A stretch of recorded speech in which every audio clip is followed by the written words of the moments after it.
الحمد لله رب العالمين والصلاة والسلام على أشرف الأنبياء والمرسلين أما بعد فأعوذ بالله من الشيطان الرجيم من همزه ونفخه ونفثه بسم الله الرحمن الرحيم رب اشرح لي صدري ويسر لي أمري واحلل عقدة من لساني يفقهوا قولي اللهم انفعنا بما علمتنا وعلمنا ما ينفعنا وزدنا علما فبشر عباد الذين يستمعون القول فيتبعون أحسنه أولئك الذين هداهم الله وأولئك هم أولو الألباب أعوذ بالله من الشيطان الرجيم بسم الله الرحمن الرحيم والذين آمنوا وهاجروا وجاهدوا في سبيل الله والذين آووا ونصروا أولئك هم المؤمنون حقا وہ لوگ جو ایمان لائے اور جنہوں نے ہجرت کی اور جنہوں نے جہاد کیا اللہ کے راستے میں والذین آووا ونصروا اور وہ لوگ جنہوں نے پناہ دی اور جنہوں نے مدد کی اولئک هم المؤمنون حقا یہی لوگ ہیں وہ المؤمنون جو مومن ہیں حقا پکے ٹھکے سچے مومن ہیں جن کے ایمان کی گواہی اللہ رب العالمین دیتے ہیں لہم مغفرۃ و رزق کریم ان کے لیے مغفرت بھی ہے اور ان کے لیے بہت باعزت رزق ہے اللہ کے ہاں جنت کی صورت میں اور جنت کی عظیم الشان نعمتوں کی صورت میں۔ اب یہ آیت کریمہ جس میں اللہ تعالیٰ نے پھر ایمان والے ہجرت والے اور جہاد والوں کا ذکر کیا ہے، تو ایمان والے ہجرت والے اور جہاد والے کون ہیں؟ یہ مہاجرین، اور والذین آووا ونصروا پناہ دینے والے اور مدد کرنے والے یہ کون ہیں؟ یہ انصار ہیں۔ تو پیچھے بھی اللہ تعالیٰ نے مہاجرین کا انہی صفات کے ساتھ ذکر فرمایا ہے، اور پیچھے بھی اللہ تعالیٰ نے آیت نمبر 72 میں، ہم آیت نمبر 74 پڑھ رہے ہیں، آیت نمبر 72 میں اللہ تعالیٰ نے انصار کا انہی صفات کے ساتھ ذکر فرمایا ہے۔ پیچھے بھی انہی صفات کے ساتھ مہاجرین کا ذکر ہوا اور انہی صفات کے ساتھ انصار کا ذکر ہوا، اور اس آیت کریمہ میں بھی۔ تو دوبارہ اس قسم کی آیت لانے کا کیا مقصد ہو سکتا ہے؟ تو کون ذکر کرے گا آپ میں سے؟ کیا فرق ہوا پچھلی آیت میں اور اس آیت میں؟ پیچھے بھی مہاجرین انصار کا ذکر ہے آیت نمبر 72 میں، اور اس میں بھی ذکر ہے۔ اس آیت میں جزا کا ذکر ہے۔ اس آیت میں جزا کا ذکر ہے۔ جی ماشاءاللہ، بہت اچھی بات ہے۔ اور کوئی؟ اور اس آیت میں اللہ تعالیٰ اپنی رضا کا ایک سرٹیفکیٹ بھی دے رہے ہیں، اولئک یؤمنون حقا سے، کہ یہی سچے مومن ہیں۔ یہ پہلے سے ملتی جلتی بات ہی ہے، آپ سے پہلے بھی جنہوں نے بات کی ہے آپ کی اور ان کی بات ملتی جلتی ہے۔ بہت اچھا پوائنٹ ہے کہ اس آیت کریمہ میں اللہ تعالیٰ نے ان کے ایمان کی گواہی دی ہے، اور اللہ تعالیٰ نے اس آیت کریمہ میں ان کی جزا کا ذکر کیا ہے اللہ کے ہاں۔ پچھلی آیت میں وہ ذکر نہیں ہے۔ اور کوئی؟ سر اس میں ٹھکانہ دینے کی بھی بات کی ہے نا، کہ انہوں نے ٹھکانہ دیا ہے۔ وہ تو پیچھے بھی ہے نا، والذین آووا ونصروا۔ فرق کیا ہوا پچھلی آیت میں اور اس آیت میں؟ جی اور کوئی؟ جی السلام علیکم۔ وہ جو بات ہوئی تھی کہ صحابہ حضور صلی اللہ علیہ وسلم نے مال جو دیا تھا، تو جب آپ صلی اللہ علیہ وسلم نے ذکر کیا تھا تعریف قلبی کے لیے، اللہ تعالیٰ نے کہا ہے کہ اللہ کے ہاں ان کے لیے رزق کریم ہے، یعنی کہ یہ دنیا والے رزق کی فکر نہ کریں، اللہ کے ہاں ان کا بہت مقام و مرتبہ ہے۔ جی ٹھیک ہے، وہی بات ہو گئی جزا والی، اللہ نے ان کی جزا کا ذکر کیا۔ جی جی یہاں پر ایک جو فرق جو مطلب مجھے لگتا ہے واضح وہ یہ ہے کہ یہاں پر مطلب مطلقاً سارے جو ہیں ایمان والے جو بھی اللہ کی راہ میں ہجرت کرتے ہیں اور جہاد کرتے ہیں، یہ ان کے لیے بھی ایک طرح کی اللہ سبحانہ و تعالیٰ بیان فرما رہے ہیں کہ جو کوئی بھی ایمان لائے گا اور اس طرح ہجرت کرے گا، اس طرح جہاد کریں گے میری راہ میں اور مدد کریں گے، تو یہ لوگ سچے ہی ہوں گے اور ان کے لیے مغفرت ہوگی۔ تو یہ بھی بالکل ٹھیک۔ ویسے تو یہی بات تو پچھلی آیت میں بھی کہی جا سکتی ہے، ہو بہو یہی بات جو آپ یہاں کہہ رہے ہیں یہ بات آیت نمبر 72 کے بارے میں بھی کی جا سکتی ہے کہ وہاں بھی ایمان والے، ہجرت والے، جہاد والے مراد تو اس سے سب سے پہلے مہاجرین ہیں، تو اس میں وہ لوگ بھی مراد ہو سکتے ہیں جن کی یہ صفات ہوں. اور والذین آووا ونصروا اس سے مراد سب سے پہلے انصار ہیں، لیکن اس سے مراد ایسے لوگ بھی ہو سکتے ہیں بعد والے کہ جو یہ صفات پیش کریں. تو میں نے کل ذکر کیا تھا کہ یہ عظیم الشان صفات ہیں اور ان صفات کی فضیلت بیان ہوئی ہے، اور یہ صفات مہاجرین اور انصار کی ہیں، اور اگر کوئی بعد میں آنے والا بھی ان صفات کا حامل ہو تو بہرحال والذین تبعوہم بإحسان میں آ جائے گا. اللہ تعالیٰ نے مہاجرین اور انصار اور جو لوگ مہاجرین اور انصار کی پیروی کریں نیکی کے ساتھ، اللہ نے ان سب کے لیے جنت کا وعدہ کیا ہے، اپنی رضا کا وعدہ کیا ہے. تو بعد والوں میں بھی اگر یہ صفات ہوں تو اگر وہ صحابہ کرام کے نقش قدم پر چلیں مہاجرین اور انصار کے، تو ان کے لیے بھی اللہ کی رضا کا سرٹیفکیٹ ہے، جیسے ہم آگے سورۃ توبہ میں پڑھیں گے انشاءاللہ. بہرحال ماشاءاللہ آپ لوگوں نے اچھی باتیں کہی ہیں. تو مفسرین کرام کہتے ہیں کہ اس آیت کریمہ میں بھی مہاجرین اور انصار کا ذکر ہے اصلاً، جس طرح آیت نمبر 72 میں مہاجرین اور انصار کا ذکر ہے، اور جو لوگ بھی ان صفات میں مہاجرین اور انصار کی پیروی کریں تو ان کی بڑی فضیلت ہے. یہ صفات بہت فضیلت کی حامل ہیں. پچھلی آیت کریمہ کا اور اس آیت کریمہ کا تھوڑا سا فرق کیا ہے؟ ایک تو تائید ہو گئی، دونوں آیات میں مہاجرین اور انصار کی فضیلت بیان ہوئی تاکید کے ساتھ. آیت نمبر 72 میں بھی اللہ نے مہاجرین اور انصار کی فضیلت بیان کی ان کی عظیم الشان صفات ذکر کر کے، اور آیت نمبر 74 میں بھی اللہ تعالیٰ نے مہاجرین اور انصار کی فضیلت بیان کی. گویا کہ تاکید کے ساتھ اللہ تعالیٰ نے ایک آیت کے بعد دوبارہ اللہ تعالیٰ نے ان کی فضیلت بیان کی. تو یہ تاکید ہے، اس سے اللہ کے ہاں مہاجرین اور انصار کے مقام اور مرتبے کا پتہ لگتا ہے. اور صرف مہاجرین اور انصار نہیں، جو بھی ان صفات کے حامل ہوں، جو بھی ان صفات میں صحابہ کرام کے نقش قدم پر چلنے کی کوشش کریں. ایک تو تاکید ہوئی. نمبر 2، مفسرین کہتے ہیں کہ پچھلی آیت کریمہ اس کا فوکس اصل میں ہے کہ مہاجرین اور انصار اور مسلمانوں کو آپس میں دوست ہونا چاہیے. ان کا آپس کا تعلق کیا ہونا چاہیے؟ مہاجرین اور انصار ہوں یا مسلمان ہوں ان کے نقش قدم پر چلنے والے، تو انما المؤمنون اخوہ. پچھلی آیت کریمہ کا فوکس ہے آپسی تعلقات کے بارے میں، کہ وہ مسلمانوں کے آپس میں رحماء بینہم والے ہونے چاہیے، اور آپس میں ولا کا تعلق ہونا چاہیے، آپس میں دوستی کا تعلق ہونا چاہیے، اللہ کے لیے تعلق ان کا ہونا چاہیے. یہ جو آیت نمبر 74 ہے، اس کا فوکس ان کی فضیلت پر ہے بطور خاص. پچھلی آیت کریمہ اس میں فضیلت بھی ہے، اور اس میں فضیلت کے ساتھ ان کے آپسی تعلقات کا ذکر ہے کہ آپس میں ایک دوسرے کے دوست ہونے چاہیے، اور کن کی دوستی ہونی چاہیے، کن کی دوستی نہیں ہونی چاہیے. جنہوں نے ہجرت نہیں کی ان سے دوستی نہیں ہونی چاہیے جب تک کہ وہ ہجرت نہ کر لیں. تو آیت نمبر 72 وہ آپسی تعلقات کے بارے میں، آیت نمبر 74 یہ فضیلت کے بارے میں. اس میں اللہ تعالیٰ مہاجرین کا ذکر کر کے والذین آمنوا وہاجروا وجاہدوا فی سبیل اللہ، یہ مہاجرین ہیں، اور جو بھی مہاجرین کے نقش قدم پر چلے ان صفات کے ساتھ. والذین آووا ونصروا، اور وہ لوگ جنہوں نے پناہ دی اور مدد کی، یہ انصار ہیں. اور جو بھی انصار کی پیروی کرے ان صفات کے ساتھ. انصار تو مہاجرین اور انصار تو وہ تو بالضبط مراد ہیں دونوں، اور جو مہاجرین اور انصار کی ان صفات کے ساتھ پیروی کرے وہ بھی شامل ہوگا اس میں. اللہ ان کے بارے میں آسمان سے گارنٹی دے رہے ہیں کہ وہ پکے مومن ہیں.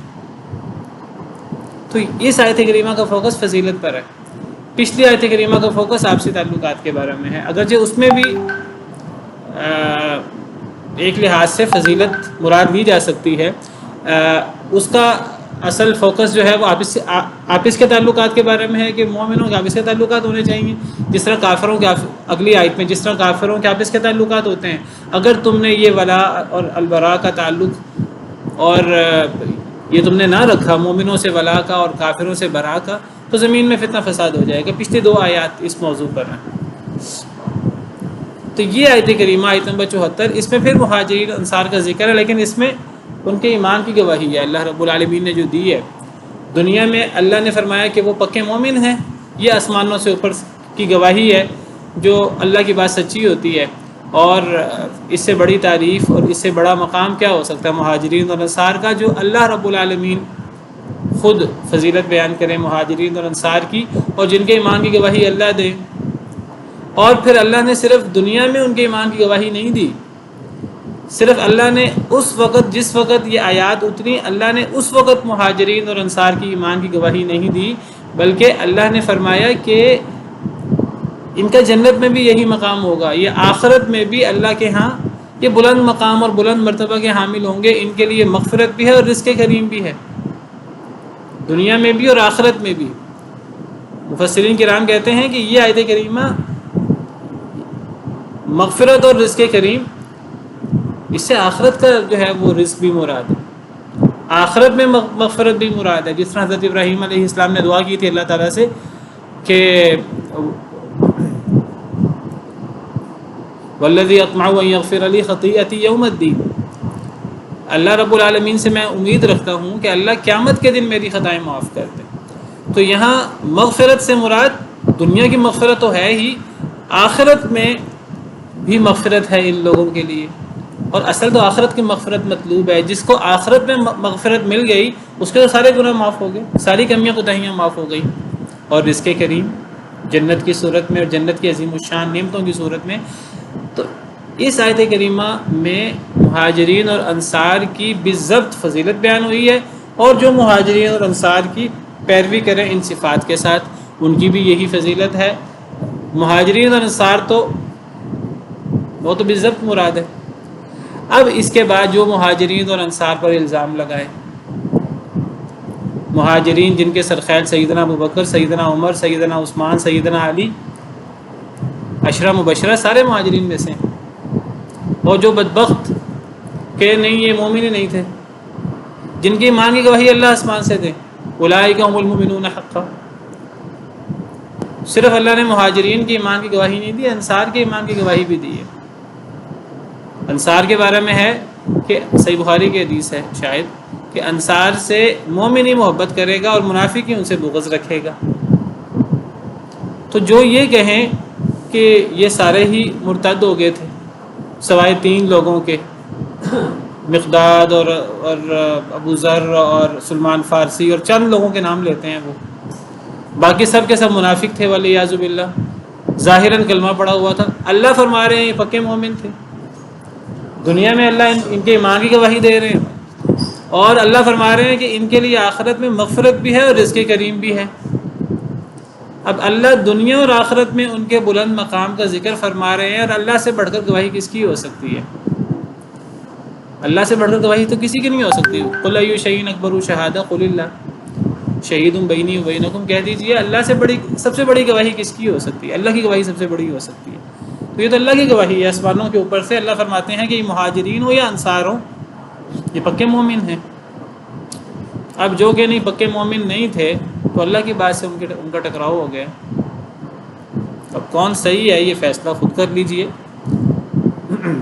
لہم مغفرت و رزق کریم، یہ آخرت کے حوالے سے ہے، ان کے لیے مغفرت بھی ہے اور رزق کریم بھی ہے۔ اللہ تو جنت کا سرٹیفکیٹ دے رہے ہیں، کچھ لوگوں کو قابل قبول نہیں ہے تو نہ ہو۔ تو قرآن کریم کی اگر آیات کا مطالعہ کریں تو قرآن کریم وہ صحابہ کرام رضوان اللہ علیہم اجمعین کے فضائل سے بھرا ہوا ہے، قرآن کریم بھی اور احادیث مبارکہ بھی۔ صحابہ کرام کے بہت بڑے بڑے فضائل بیان ہوئے ہیں، جس طرح یہاں بیان ہوئے ہیں۔ اللہ تعالیٰ فرماتے ہیں سورہ توبہ میں والسابقون الاولون من المہاجرین، مشہور آیت آپ نے سنی ہوگی، سورہ توبہ آیت نمبر 100، سبقت لے جانے والے پہلے لوگ،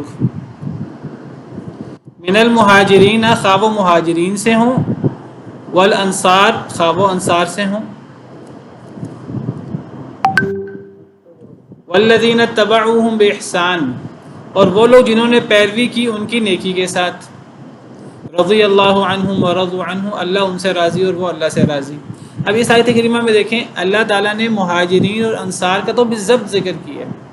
اللہ نے مہاجرین اور انصار کی کوئی مزید صفت بیان نہیں کی کہ اگر مہاجرین مزید سچائی کا مظاہرہ کریں، اگر مہاجرین مزید نبی صلی اللہ علیہ وسلم پر ایمان کا مظاہرہ کریں، اللہ نے مزید شرط بیان نہیں کی۔ اللہ تعالیٰ نے یہ تو خبر ہے مہاجرین کے بارے میں کہ وہ پہلے پہل مہاجرین، سبقت لے جانے والے پہلے لوگ مہاجرین میں سے ہوں یا انصار میں سے ہوں، یہ تو خبر ہے، اس میں اللہ نے مزید کوئی صفت بیان نہیں کی ان کی کہ اگر وہ مزید یہ کام بھی کریں تو پھر اللہ ان سے راضی ہو جائے گا، نہیں، فرمایا مہاجرین اور انصار میں سے سبقت لے جانے والے پہلے لوگ، یہ خبر ہے ان لوگوں کے بارے میں۔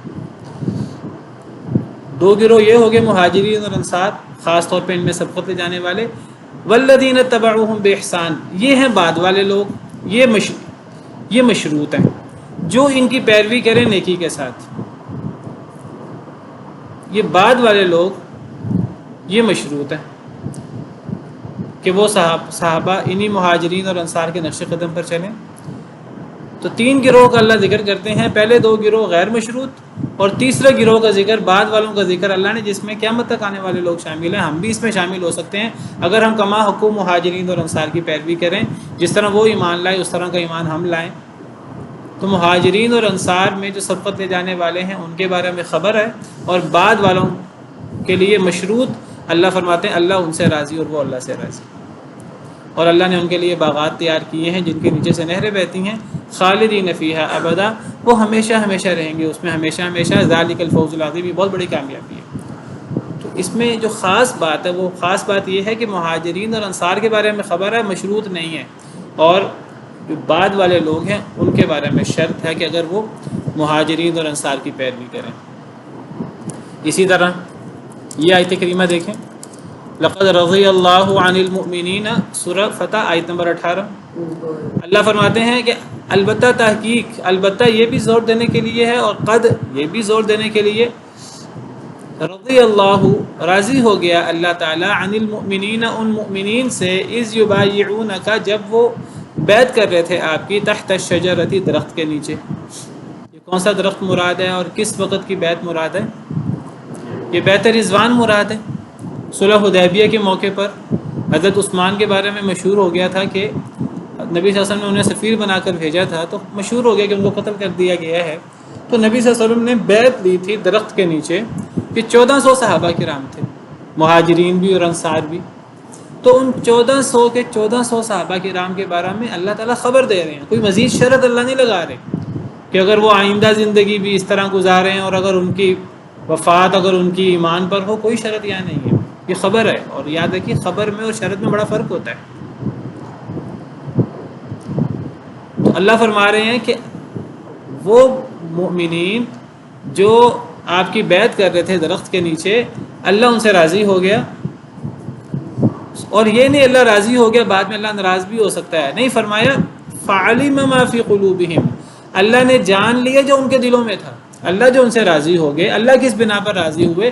اللہ اپنے علم کی بنا پر راضی ہوئے، جو ان کے دلوں میں ایمان تھا اس ایمان کو دیکھ کر اللہ تعالیٰ راضی ہوئے۔ فَأَنزَلَ السَّكِينَةَ عَلَيْهِمْ وَأَصَابَهُمْ فَتْحًا قَرِيبًا، اللہ نے سکینت نازل کی ان کے اوپر اور اللہ نے انہیں قریبی فتح عطا کی۔ تو اللہ نے ان کے دلوں میں جو تھا وہ جان لیا، کیا تھا ان کے دلوں میں؟ ایمان۔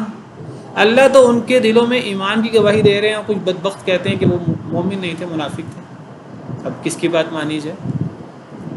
پھر اسی صورت میں سورہ فتح میں تھوڑا سا آگے، چند آیات آگے، اللہ فرماتے ہیں اذ جعل الذین کفروا فی قلوبہم الحمیۃ حمیۃ الجاہلیہ، جب کافروں نے اپنے دلوں میں جاہلیت کی حمیت پیدا کی، قریش کا ذکر ہو رہا ہے، فانزل اللہ سکینتہ، یہ اس حمیت کا ذکر ہو رہا ہے کہ جب قریش نے نبی صلی اللہ علیہ وسلم اور صحابہ کرام کو عمرہ نہیں کرنے دیا۔ اب اللہ فرماتے ہیں کہ جب قریش نے تو اس غلط رویے کا مظاہرہ کیا، غلط حمیت کا مظاہرہ کیا، تو اللہ نے اپنی سکینت نازل کی اپنے رسول پر صلی اللہ علیہ وسلم، وعلی المؤمنین، اور مومنوں پر۔ کون مومنین؟ جو نبی صلی اللہ علیہ وسلم کے ساتھ تھے، 1400 صحابہ کرام، ان سب پر یہ بدبخت الزام لگاتے ہیں، سوائے 2-3 کے، باقی سب پر الزام لگاتے ہیں کہ منافق تھے۔ اللہ فرماتے ہیں اللہ نے سکینت نازل کی رسول پر بھی اور مومنین پر بھی، وَأَلْزَمَهُمْ كَلِمَةَ التَّقْوَى، اللہ نے چمٹا دیا ان کے ساتھ تقوی کا کلمہ، یعنی اللہ نے ان کے ساتھ چمٹا دیا، لازم کر دیا، وہ تقوی کا کلمہ ان سے الگ نہیں ہو سکتا، اللہ نے ان کے ساتھ ان کے اعمال کے نتیجے میں ان کے ساتھ لازم و ملزوم کر دیا، وہ متقی لوگ ہیں۔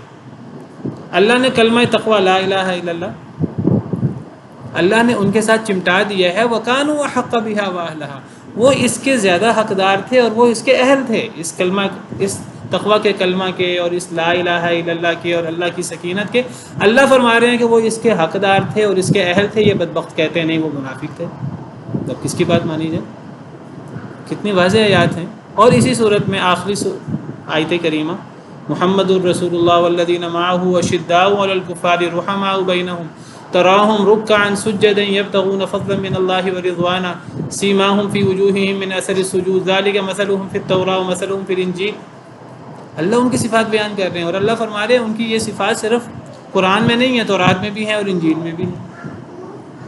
اور اللہ فرماتے ہیں کہ ان کو دیکھ دیکھ کر کافروں کو غصہ آتا ہے، لیغیظ بہم الکفار، کافروں کو ان کو دیکھ دیکھ کر غصہ آتا ہے کہ ان کی اتنی فضیلت کیوں ہے۔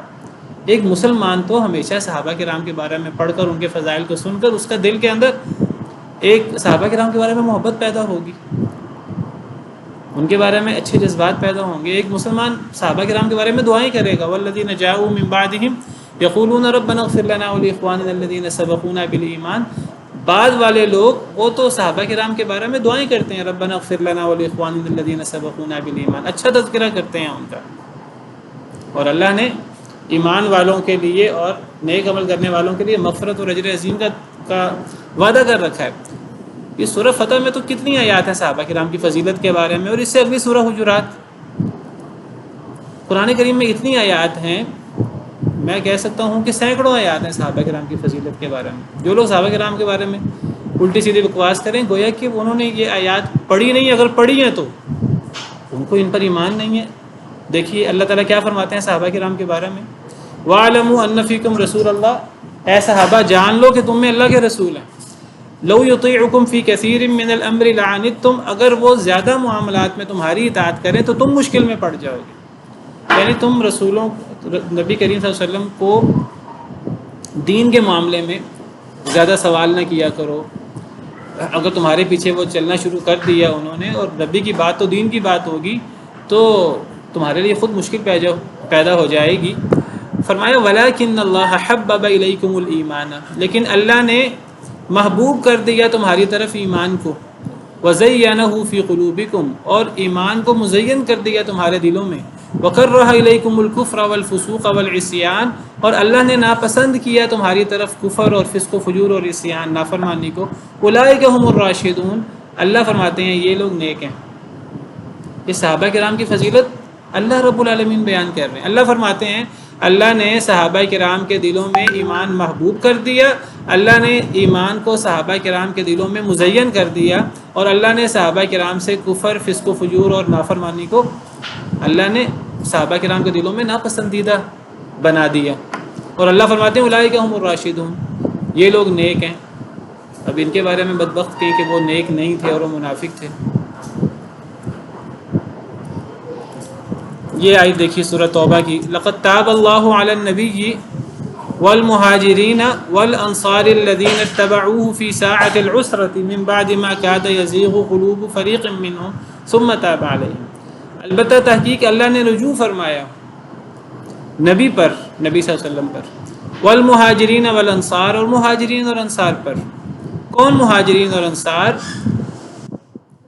وہ مہاجرین اور انصار جنہوں نے نبی کی پیروی کی فی ساعت العسرتی، مشکل گھڑی میں، یعنی جنگ تبوک کے موقع پر، جنہوں نے نبی صلی اللہ علیہ وسلم کی پیروی کی مشکل گھڑی میں، اللہ نے نبی پر بھی رجوع فرمایا۔ یہ ایک اللہ تعالیٰ کا جو فضل ہوا نبی صلی اللہ علیہ وسلم پر اور صحابہ اور تابعین پر، یہ فضیلت کی آیت ہے۔ اللہ نے نبی پر بھی رجوع فرمایا اور مہاجرین اور انصار پر بھی رجوع فرمایا، وہ لوگ جنہوں نے مشکل گھڑی میں نبی کی پیروی کی۔ 30,000 صحابہ کرام کا لشکر تھا۔ من بعد ما کاد یزیغ قلوب فریق منہم، اس کے بعد کہ ایک گروہ کے دل ٹیڑے ہونے لگے تھے۔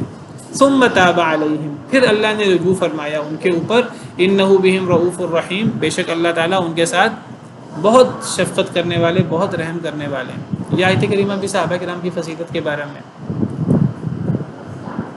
پھر اللہ تعالیٰ فرماتے ہیں کہ فَإِنْ آمَنُوا بِمِثْلِ مَا آمَنْتُمْ بِهِ فَقَدِ اهْتَدَوْا، کہ اگر یہود و نصارہ اس طرح ایمان لائیں اے صحابہ جس طرح تم ایمان لائے ہو، تو یہود و نصارہ ہدایت یافتہ ہو جائیں گے۔ تو یہود و نصارہ کے ایمان کے لیے صحابہ کرام کے ایمان کو بنیاد بنایا ہے. ان صحابہ کرام پر کوئی بندہ الزام لگائے. پھر اللہ تعالیٰ فرماتے ہیں قُلِ الْحَمْدُ لِلَّهِ وَسَلَامٌ عَلَىٰ عِبَادِهِ الَّذِينَ اصْطَفَىٰ. اے نبی صلی اللہ علیہ وسلم آپ کہہ دیجئے تمام تعریفیں اللہ کی ہیں. وَسَلَامٌ عَلَىٰ عِبَادِهِ الَّذِينَ اصْطَفَىٰ, اور سلام ہو یعنی سلام ہو اللہ کے ان بندوں پر جنہیں اللہ نے چن لیا. سیدنا ابن عباس رضی اللہ تعالیٰ عنہ فرماتے ہیں اس سے صحابہ کرام مراد ہیں. تمام تعریفیں اللہ کے لیے, اور سلام ہو اللہ کے ان بندوں پر جنہیں اللہ نے چن لیا. کس کام کے لیے چنا؟ یعنی اپنے نبی صلی اللہ علیہ وسلم کی صحبت کے لیے. ان پر اللہ سلام بھیج رہے ہیں اور لوگ ان کے بارے میں باتیں کرتے ہیں. اور پھر یہ دیکھیے کہ صحابہ کرام جن کی صفات تورات میں بھی ہیں, جن کی صفات انجیل میں بھی ہیں, اور قرآن بھی بھرا پڑا ہے ان کی صفات سے.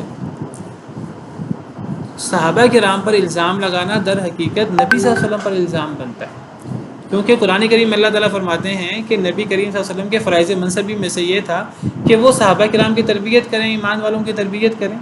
اور آپ نے تربیت کی ایمان والوں کی. نبی صلی اللہ علیہ وسلم کے 4 فرائض تھے. لقد من اللہ علی المؤمنین اذ بعث فیہم رسولا من انفسہم یتلو علیہم آیاتہ ویزکیہم ویعلمہم الکتاب والحکمہ. ایک صحابہ کرام پر قرآن کریم کی آیات تلاوت کریں, پھر ایک صحابہ کرام کا تزکیہ کریں, تربیت کریں. ویعلمہم الکتاب والحکمہ, اور نبی صلی اللہ علیہ وسلم انہیں کتاب اور حکمت سکھائیں. تو یہ 4 فرائض تھے نبی صلی اللہ علیہ وسلم کے. تو نبی صلی اللہ علیہ وسلم نے یہ اپنے فرائض اپنی زندگی میں بدرجہ اتم کمال کے ساتھ سر انجام دیے ہیں. آپ نے صحابہ کرام پر قرآن کی تلاوت بھی کی ہے, صحابہ کرام کا تزکیہ بھی کیا ہے, تربیت بھی کی ہے, انہیں قرآن بھی سکھایا, انہیں حکمت بھی سکھائی ہے. تو اگر نبی صلی اللہ علیہ وسلم کے تربیت یافتہ لوگ, پہلے زمانے کے لوگ جن کے بارے میں نبی صلی اللہ علیہ وسلم فرماتے ہیں خیر القرون قرنی, بہترین زمانہ میرا زمانہ, اگر وہی لوگ اس تربیت پر قائم نہ رہ سکے, صرف چند لوگ 2-3 لوگ تربیت پہ قائم رہے, باقی سب منافق ہو گئے, تو یہ الزام کس پہ جا رہا ہے؟ یہ تو نبی صلی اللہ علیہ وسلم کی تربیت پہ حرف اٹھ رہا ہے. اور پھر صحابہ کرام پر بات کرنے سے صحابہ کرام پر بات نہیں ہوتی. صحابہ کرام پر بات کرنے سے پورا ہمارا دین متون ہو جاتا, کیونکہ ہمارا دین ہم تک کس کے ذریعے سے پہنچا ہے؟ ہمارا دین ہم تک صحابہ کرام رضوان اللہ علیہم اجمعین کے طریقے سے پہنچا. اور یہ بات یاد رکھیے, جب بھی ہم صحابہ کرام کا ذکر کریں تو صحابہ کرام سے مراد صحابہ بھی ہوتے ہیں, اہل بیت بھی ہوتے ہیں. نبی صلی اللہ علیہ وسلم کے رشتہ دار وہ بھی صحابہ ہے. اگر صحابہ کرام کو نکال دیں تو دین ہم تک پہنچنے کا ذریعہ ختم ہو جاتا ہے, درمیان سے واسطہ ختم ہو جاتا ہے صحابہ کرام کا. دین تو ہم تک پہنچا ہی صحابہ کرام رضوان اللہ علیہم اجمعین کے ذریعے سے.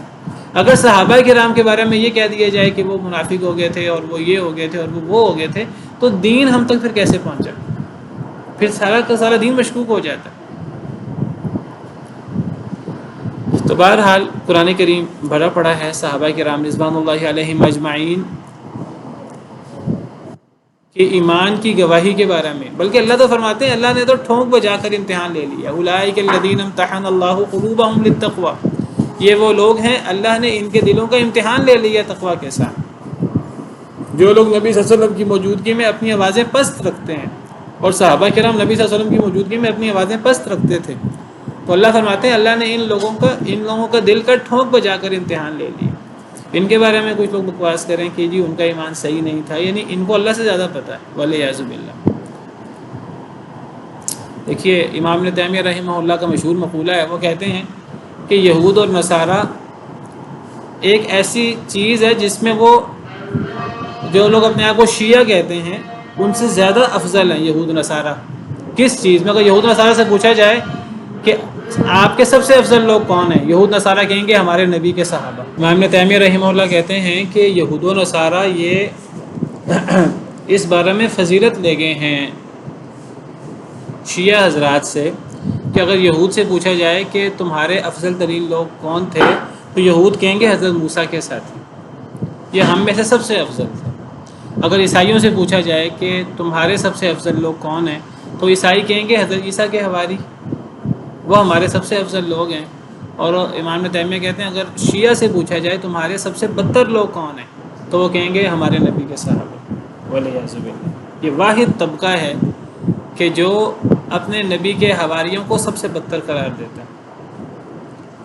اور پھر آپ مجھے یہ بتائیے کہ کیا کسی دین کی بنیاد کسی کو گالی دینا ہو سکتا ہے؟ یعنی ہمارا دین، دین اسلام، وہ تو یہ کہتا ہے کہ یہ جو لوگ اللہ کے علاوہ معبود بنا لیتے ہیں ان معبودوں کو بھی گالی نہ دو. اگر ان معبودوں کو گالی دو گے تو وہ دشمنی میں اللہ کو گالی دیں گے. وَلَا تَسُبُّوا الَّذِينَ يَدْعُونَ مِن دُونِ اللَّهِ فَيَسُبُّوا اللَّهَ عَدْوًا بِغَيْرِ عِلْمٍ. گالی دینا جائز نہیں ہے. ہاں ان کی عاجزی بیان کرنا کہ وہ معبود نہیں ہو سکتے، وہ تو مخلوق ہیں، وہ بیان کرنی چاہیے، وہ گالی نہیں ہے، وہ ان کے بارے میں حقیقت بیان کرنا ہے. لیکن ان کو برا بھلا کہنا یہ جائز نہیں ہے. اگر ان کو برا بھلا کہا جائے گا لوگوں کے معبودوں کو، چاہے وہ باطل معبود ہیں، تو وہ اللہ کو برا بھلا کہیں گے. لیکن آپ دیکھیں کہ شیعہ حضرات، ان کی دین کی بنیاد گالی ہے. ان کی نماز کے اندر گالی موجود ہے. ان کی نماز صحابہ کرام کو گالی دیے بغیر مکمل نہیں ہوتی. ایک واحد مذہب ہے، نہ یہودیوں کے اندر دین کی بنیاد گالی نہیں ہے ان کی. دیکھیے اللہ تعالیٰ نے زبان صاف رکھنے کا حکم دیا. کوئی بندہ اللہ کے احکامات کی نافرمانی کرے، مسلمانوں میں بھی کئی لوگ ہیں جو زبان صاف نہیں رکھتے، لیکن وہ اس کو اپنے دین کی بنیاد نہیں مناتے. ان کے دین کی بنیاد گالی ہے. یہ نماز کے اندر باقاعدہ ہاتھ اٹھا کر اور سلام پھیرنے سے پہلے حضرت ابوبکر، حضرت عمر اور حضرت عائشہ، حضرت حفصہ، ان کو گالیاں نکالتے ہیں، اور یہ ان کے دین کا حصہ ہے. اس کے بغیر ان کی نماز مکمل نہیں ہوتی. عجیب انہوں نے دین بنایا. یعنی دنیا کا کوئی ایسا باطل سے باطل دین بھی ایسا نہیں ہے جس کے دین کی بنیاد گالیوں پر ہو، اور وہ گالیاں بھی صحابہ کرام رضوان اللہ علیہم اجمعین کو، نبی صلی اللہ علیہ وسلم کی ازواج مطہرات کو، جن کے بارے میں قرآن کہے الطیبات للطیبین والطیبون للطیبات، جن کے بارے میں نبی صلی اللہ علیہ وسلم کے مجھے اگر اس دنیا، یعنی آپ سے پوچھا گیا آپ کو سب سے زیادہ محبوب کون ہے، آپ نے فرمایا عائشہ رضی اللہ تعالیٰ عنہ. آپ سے پوچھا گیا مردوں میں، تو آپ نے فرمایا اس کا باپ. آپ نے وہاں حضرت عائشہ کا ذکر کیا، حضرت عائشہ کا باپ ابو بکر صدیق. پھر پوچھا اس کے بعد کون، فرمایا عمر بن خطاب رضی اللہ تعالیٰ عنہ. حضرت علی جن کی محبت کا یہ دعویٰ کرتے ہیں، وہ بھی غلو کرتے ہیں حضرت علی کی ذات میں. حضرت علی سے پوچھا گیا صحیح بخاری کے اندر، حضرت علی سے ان کے بیٹے نے پوچھا محمد بن حنفیہ نے کہ سب سے افضل کون ہے، کہنے لگے ابو بکر صدیق. پوچھا کہ پھر کون ہے، کہا عمر بن خطاب رضی اللہ تعالیٰ عنہ. جلدی سے کہنے لگے پھر اس کے بعد آپ وہ کسی اور کا نام نہ لے دیں. تو کہنے لگے میں تو مسلمانوں میں سے ایک عام مسلمان ہوں. سیدنا علی رضی اللہ تعالیٰ عنہ کا عقیدہ ہے، صحیح بخاری کے اندر موجود ہے صحیح سند کے ساتھ. اور حضرت علی کے بیٹے حضرت علی سے پوچھ رہے ہیں.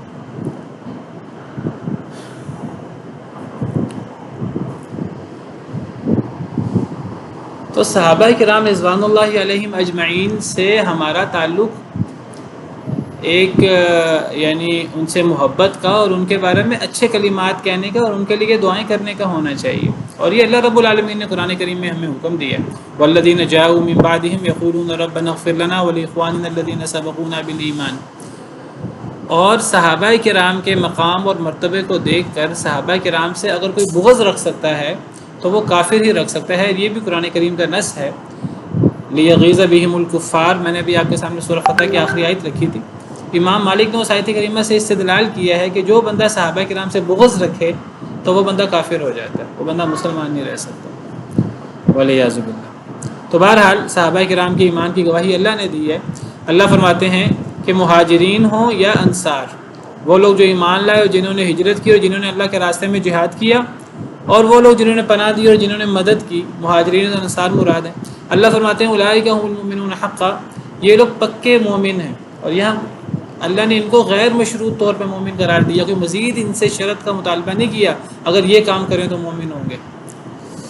لہم مغفرۃ و رزق کریم، ان کے لیے مغفرت بھی ہے اور رزق کریم بھی ہے.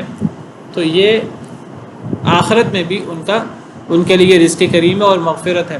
اس سے پتہ لگتا ہے کہ صحابہ کرام میں کمی کوتاہی ہو سکتی ہے، صحابہ کرام معصوم نہیں ہیں.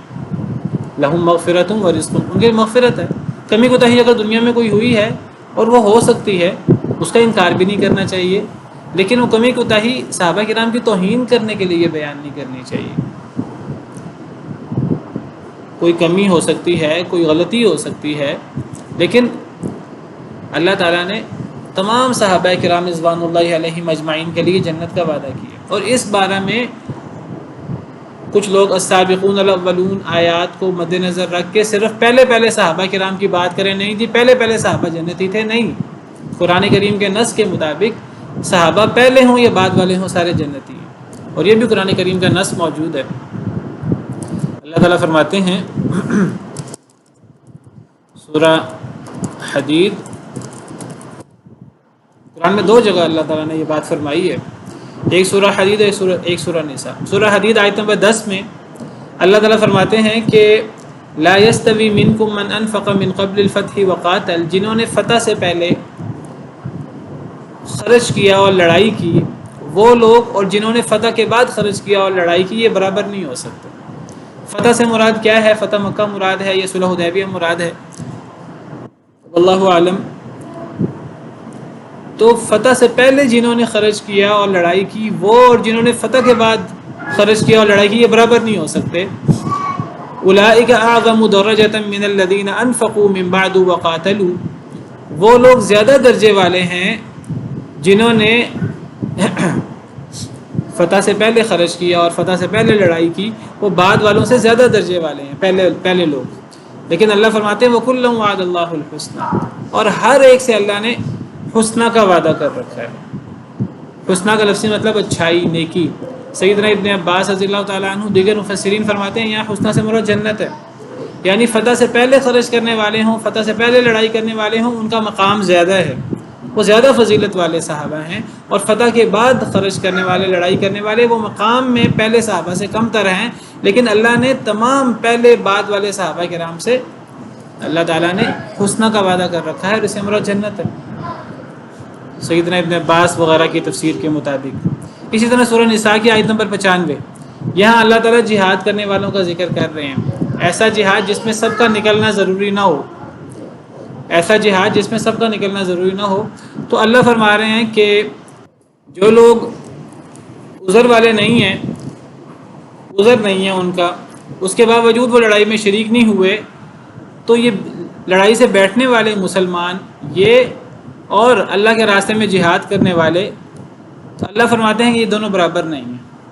فضل اللہ المجاہدین باموالہم وانفسہم علی القاعدین درجہ، اللہ نے فضیلت دی ہے ان مجاہدین کو جو اپنے مالوں اور اپنے جانوں کے ساتھ جہاد کرتے ہیں، بیٹھنے والوں پر اللہ نے فضیلت دی ہے درجات کے اعتبار سے۔ وَكُلًّا وَعَدَ اللَّهُ الْحُسْنَى، اور ہر ایک سے اللہ نے اچھائی کا وعدہ کر رکھا ہے۔ تو بہرحال صحابہ کرام رضوان اللہ علیہم اجمعین یہ معصوم نہیں ہیں، ان میں کمی کوتاہی ہو سکتی ہے، لیکن اللہ نے ان کی کمی کوتاہیاں معاف کر دی ہیں، اور اللہ نے ان کے لیے رضامندی لکھ دی ہے، جس طرح میں نے آپ کے سامنے آیات پیش کی ہیں۔ آگے اللہ تعالیٰ فرماتے ہیں والذین آمنوا من بعد وہاجروا وجاہدوا معکم فاولئک منکم، اور وہ لوگ جو ایمان لائے ان کے بعد، وہاجروا وجاہدوا معکم، اور انہوں نے ہجرت کی اور انہوں نے جہاد کیا تمہارے ساتھ مل کر، فاولئک منکم، وہ لوگ بھی تمہیں میں سے ہیں۔ اب یہ ایک اور گروہ کا ذکر ہو رہا ہے، چوتھے گروہ کا۔ پہلے ہم نے 3 گروہ کا ذکر پڑھا، ایک ہم نے پہلے مہاجرین کا ذکر پڑھا، پھر ہم نے انصار کا ذکر پڑھا، اور پھر ہم نے پڑھا کہ وہ لوگ جو ایمان تو لائے لیکن انہوں نے ہجرت نہیں کی، فرمایا ان سے تمہارا ولایت کا تعلق نہیں ہوگا جب تک کہ وہ ہجرت نہ کر لیں۔ 3 گروہ کا ذکر ہم نے پڑھا ہے۔ اب اللہ تعالیٰ فرما رہے ہیں کہ ایک چوتھا گروہ بھی ہے، یہ وہ گروہ ہے جو ایمان لائے بعد میں، اور پھر انہوں نے ہجرت بھی کی اور جہاد بھی کیا۔ یہ السابقون الاولون تو نہیں ہے مہاجرین اور انصار میں سے، لیکن یہ بعد میں ایمان لائے، آخری زمانے میں ایمان لائے، نبی صلی اللہ علیہ وسلم کے دور میں بعد میں ایمان لائے، لیکن انہوں نے ہجرت بھی کی اور جہاد بھی کیا تمہارے ساتھ مل کر، تو یہ لوگ تمہیں میں سے ہیں، ان کا بھی تمہارے ساتھ اسی طرح تعلق ہے جس طرح پہلے صحابہ کرام کا تعلق ہے۔ تو یہ گروہ چوتھا گروہ ہے، لیکن یہ مقام کے اعتبار سے تیسرا گروہ ہے۔ پہلا گروہ مہاجرین کا مقام کے اعتبار سے، دوسرا گروہ مقام کے اعتبار سے انصار کا، تیسرا گروہ مقام کے اعتبار سے یہ ہے جن کا ذکر سورہ انفال کی آخری آیت میں ہے کہ جو لوگ بعد میں ایمان لائے لیکن انہوں نے بھی ایمان لانے کے بعد ہجرت بھی کی اور جہاد بھی کیا صحابہ کرام کے ساتھ مل کر، تو وہ تمہیں میں سے ہیں، ان کو اپنے میں سے شمار کرو۔ یہ مقام کے اعتبار سے تیسرے نمبر پر ہے، اور وہ لوگ جو ایمان لائے اور انہوں نے ہجرت نہیں کی وہ مقام کے اعتبار سے چوتھے نمبر پر ہے۔ تو اللہ فرماتے ہیں وَأُولُو الْأَرْحَامِ بَعْضُهُمْ أَوْلَىٰ بِبَعْضٍ فِي كِتَابِ اللَّهِ، اور رشتہ دار ان میں سے بعض کے زیادہ قریب ہیں اللہ کی کتاب میں۔ رشتہ دار ان میں سے بعض کے زیادہ قریب ہیں اللہ کی کتاب میں۔ اللہ کی کتاب سے مراد اللہ کے قانون میں۔ کیا مراد ہے اس سے؟ علماء کرام کہتے ہیں یہاں اللہ تعالیٰ نے وہ پچھلی آیات میں وہ جو آیت نمبر 72 اور 73 کی تشریح میں نے آپ سے ذکر کیا تھا، ایک تفسیر ان دونوں آیات کی یہ بھی ہے کہ وہاں وراثت مراد ہے، ایک تفسیر یہ بھی ہے۔ اور کون سی وراثت مراد ہے؟ وہ جو مواقعات مدینہ ہوئی تھی، مہاجرین اور نصارے دوسرے کے وارث بھی ہیں، اور مسلمان کا وارث ہو سکتا ہے، کافر کا وارث ہوگا، مسلمان کافر کا وارث نہیں ہو سکتا، کافر مسلمان کا وارث نہیں ہو سکتا۔ تو اس آیت کریمہ میں اللہ تعالیٰ نے اب وہ جو مواقعات کی وجہ سے وراثت تھی ایک تفسیر کے مطابق، تو اس آیت کریمہ میں اللہ نے اب وہ وراثت ختم کر دی ہے۔ اب اللہ نے فرمایا وَأُولُو الْأَرْحَامِ بَعْضُهُمْ أَوْلَىٰ بِبَعْضٍ فِي كِتَابِ اللَّهِ، رشتہ دار ان میں سے بعض کے زیادہ قریب ہیں اللہ کے قانون میں۔